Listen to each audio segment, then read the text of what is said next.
Evening everyone. আমাদের বাড়ির মন্দিরে মহাশিবরাত্রির দিনে যে পুজো করেছিলাম আমরা, তার কিছু কিছু মুহূর্ত আজ তোমাদের সঙ্গে শেয়ার করব।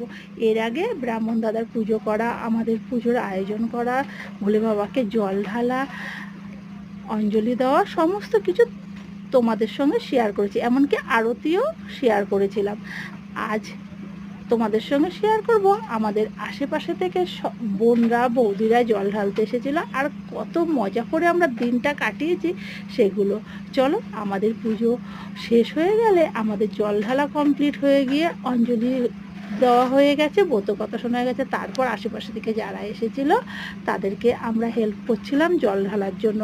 ঘটিতে দুধ ঢেলে দিচ্ছিলাম, ফুল লাগিয়ে দিচ্ছিলাম, আর বিভিন্নভাবে আমরা হাসি ঠাট্টার মধ্যে সময়টা কাটাচ্ছিলাম। সারা বছর অপেক্ষা করে থাকি আমরা এই দিনটার জন্য, কবে ভোলে বাবার পুজো আসবে আর এইভাবে আনন্দ করব।